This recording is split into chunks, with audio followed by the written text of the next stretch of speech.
Oh my god. When people first meet me, they definitely think that I'm a lot to handle. That's not gonna be a lie. I've heard that a few times. I'm very loud. I have a very bold personality. I've dealt with anxiety, depression my whole life. I think it really sparked when I was actually in preschool. I had separation anxiety. I actually did get taken out of preschool because I would call my mom so much. And then that led into OCD, which I always had to have control over everything. And then as I got older, it turned into hypochondriacism being my main anxiety because when I was 13 I was diagnosed with breast cancer.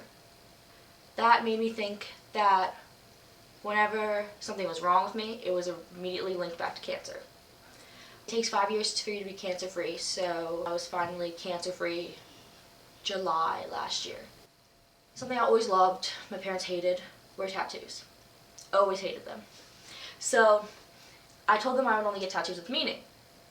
And something that obviously had a huge impact and a lot of meaning in my life was breast cancer. And I decided that I wanted to get a breast cancer symbol tattoo and had the dates of my 3 surgeries.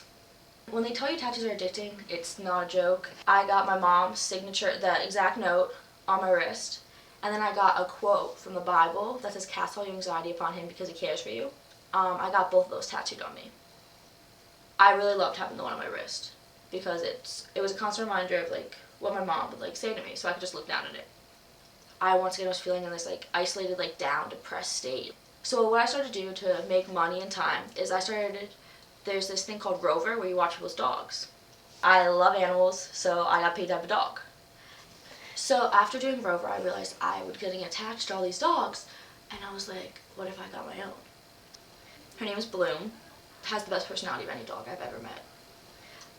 Training her in a city versus training at home, very hard. Potty training was the hardest thing I think I've ever done. Very frustrating, but it taught me a lot about patience. Teaching her commands and just having her look up to me is kind of amazing. The most energetic dog ever. She's a puppy. I literally have to take her outside for at least 3 or 4 hours a day. And I've met people through doing that. I've made friends, more friends through the dog park than I've made through just going to parties. This helped my anxiety. They would make me get out of bed. If I was having a bad day, days you want to just stay in bed with anxiety. That was one thing I struggle with. When I'm anxious or depressed, I literally will not leave my room. I want to be by myself. I want to isolate myself. Whoa, whoa, whoa, whoa, whoa, whoa, whoa, whoa, whoa, whoa, whoa. Wow, wow. I think I was always in denial about having anxiety, and I would never want to talk about it. So I would always kind of just push to the side and pretend like it wasn't a thing. And it wasn't until college that I finally accepted that I did have it. And once I accepted that I had it, I realized that I'm going to have it the rest of my life. So either I start fixing it now, or I'm going to be in misery the rest of my life. It's your mind. It's not something you can just take a pill for and it goes away.